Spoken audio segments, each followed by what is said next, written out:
Hello, fellow knitters. It's lovely to see you today. I am going to run through my 2026 knitting New Year's resolutions. I think it'll be fun to look back on in a year's time, and I just think it's a good time to stop and reflect.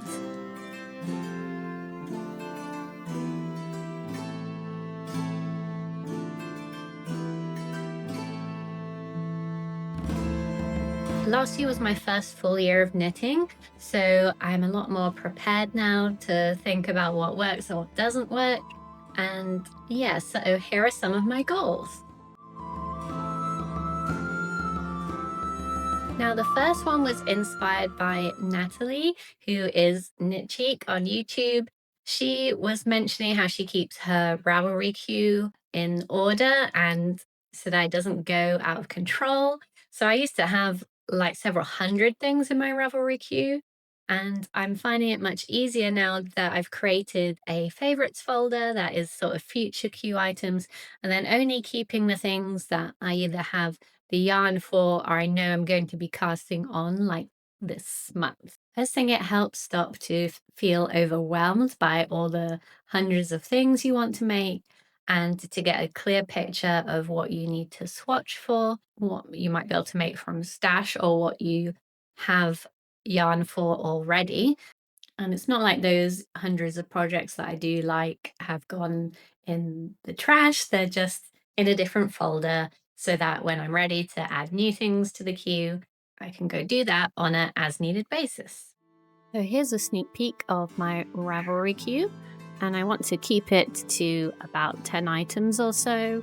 And I also want to make sure that I already have the yarn or I have plans to buy the yarn soon. And from my favorites, in the bundles area, I've created a folder that's called Future Queue. I also have Future Crochet and Future Socks. So in Future Queue, I just have all the items that I might want to make next and add to my actual queue.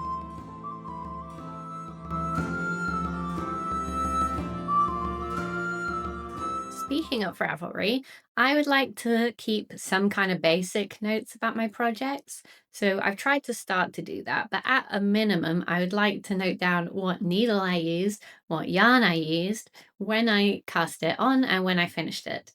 So I think those are all really useful information, both for sharing on YouTube, but also like if I want to make something else, or if someone asks me a question about something I've made, because there's a few times now that I've started something and I could not tell you what gauge or knitting needle I used, and yeah, that's kind of annoying. So it really only takes a couple of minutes to do that once you cast on a project. So yes, this year I endeavored to do that and also to take photos of my finished items as well. So, for example, yesterday I cast on the beanie number 6 by My Favorite Things Knitwear, and I just took a couple of minutes to add the size I'm making, the needle size, the 2 kinds of yarn, and any other essential details like the cast on date. So, I'm not going to be keeping details notes, that's not realistic, but these little bits of information are really useful when I want to go back and knit something similar. Now, when it comes to buying yarn, I went on a couple of trips last year, and I think it would have been better if I only bought things that were in the right quantities for the projects that I already had in my queue, or were maybe sock yarn or something for a really small project. I didn't go too crazy, but my main problem is I got a few balls of Nora yarn, and the color that I ended up liking the swatch of online is the one I only got 1 ball of, and then the other one that I got 2 balls of, I really don't like how it looks swatched. At the time, I was like so tired as I just got off the flight, and yeah, it'll be better to not get swept up in the moment and buy things that I don't know what I'm going to actually make with them. So yeah, I should really get around to putting those yarn balls on eBay.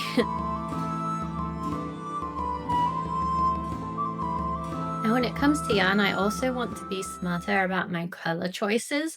I already tried to buy the colors that are kind of in my season, at least what I think the season I am is, but I've had a few problems with yarns not looking like they do online.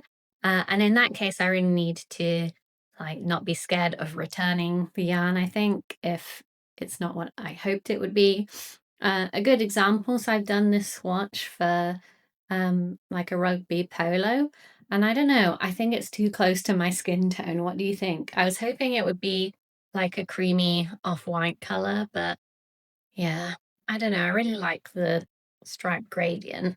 So yeah, I'm hoping it's not too late to return if it is, but maybe it's in my head, but I just don't want to look like naked when I'm wearing the sweater. You know how sometimes people wear like a cream colored leggings and it looks like they're not wearing any trousers. Yeah, so I definitely don't want that to happen. I just think sometimes I rush into buying the yarn for a project when I should maybe do some more mock-ups of how colors might go together and different options. Because once you've invested in the yarn, then there's no turning back.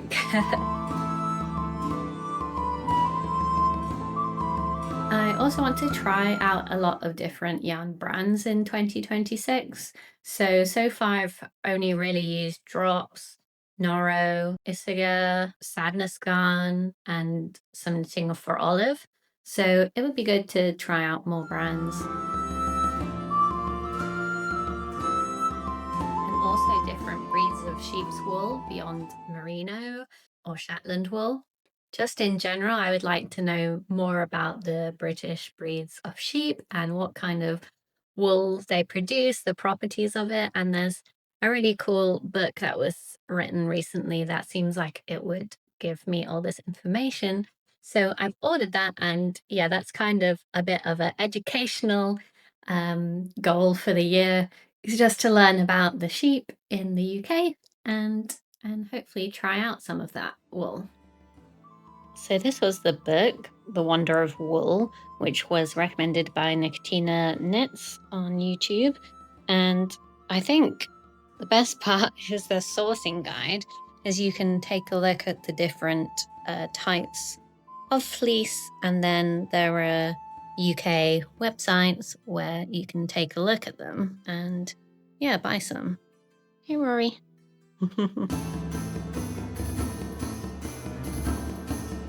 Now, last year I knit about one big piece and one accessory each month, excluding the month where I was in Japan.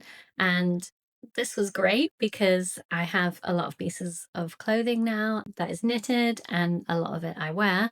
But I think I just went a bit too hard. Perhaps I was neglecting some of my other hobbies. In particular, I really need to do more yoga and stretching and strengthening because like now when I get an injury, it can take months to heal, which isn't good. And I think just, yeah, edging back a bit on my hyperfixation on knitting, it would be a good thing. My main knitting injury was actually in early December, which was when I was trying to knit my husband's sweater in time, and I'd knit the sleeve, but it was way too big.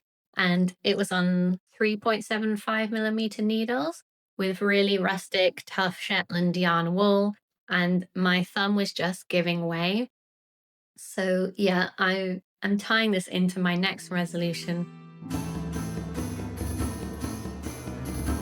which is to make sure that I'm doing yoga. So I really find that any of the tabletop or balancing positions where my hands are out is really good for my wrists. And then I've also bought this like therapy putty that you can do thumb exercises with. It's basically like firm slime. It's a bit cold today, so it's stuck to the lid. Um, but yeah, I've been spending 5-10 minutes each day doing a few exercises that I found from physios on YouTube.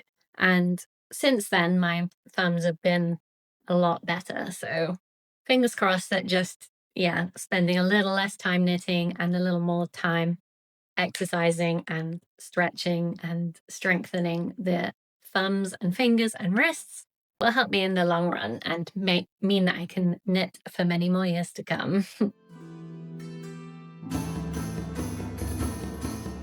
I also don't want to give myself any tight deadlines for knitting next year. Like, it's been a bit stressful. I had my summer knits for the music festival, and I've said that the jacket I finished the night before, so that was quite stressful. In addition to, I wasn't able to finish my husband's sweater for Christmas on time because I had to finish my mum's hot pot, keep saying hot pot holder for like protecting against the heat of the handles of cooking pots. Yeah, that took longer than I expected to knit. And then I had the whole fiasco with the sleeve being too big, and it just resulted in not finishing things on time and stress and disappointment. And I'm definitely getting it done this month, but I've been pacing myself and also making sure that I'm knitting like with posture in mind. So actually when I do the magic loop, for example, keeping it flat rather than trying to do it faster by I don't know if there's a term for it where you kind of do a half magic loop and you just pull out one end rather than completely flat. But yeah, I just find the angle of my wrists and stuff, if I'm pushing myself through trying to finish something when it's causing pain, that's not good. And yeah, that's why I couldn't knit for that week of December, which is very sad. So yeah, I'm not saying I won't do any gift knits or knits for events, but I won't pressure myself to say this is definitely a Christmas gift or this is definitely for this festival. It's, yeah, I mean, we'll see. This could be a difficult resolution to keep, but I think at the minimum, I won't be using this Shetland yarn again, unfortunately, despite how like it looks lovely and it's going to be so warm. It's just not good on my hands. So I need to be realistic about that. And I will end on a more positive knitting resolution, which is I'm going to try to keep uploading to this channel as often as I can. And I'm aiming for once a week, but there are some weeks where I'm just too busy. Like I really don't like to film if my husband's home. That would just be kind of awkward. So yeah, if you have any suggestions for more videos you'd like to see from me, let me know. I'm really excited for what this year will bring when it comes to knitting. I've already got a few works in progress underway. I really want to knit more socks. I want to knit like some of my dream sweaters. There's a sweater that made me want to learn to knit that I'm still trying to make sure that I have enough skills and I'm happy with my yarn choice, that it won't pill and will last a long time. So yeah, I'm still on the hunt for the perfect non-superwash yarn that grafts together well, that comes in 1,000 colors, that's reasonably priced. Yeah, they were all on the hunt for that mythical yarn. Thank you so much for watching today, guys. I'm really curious if you have any knitting resolutions or knitting goals, or maybe there's just some ultimate item that you wish to knit this year. I'd love to know. And yeah, thank you so much for watching. Bye.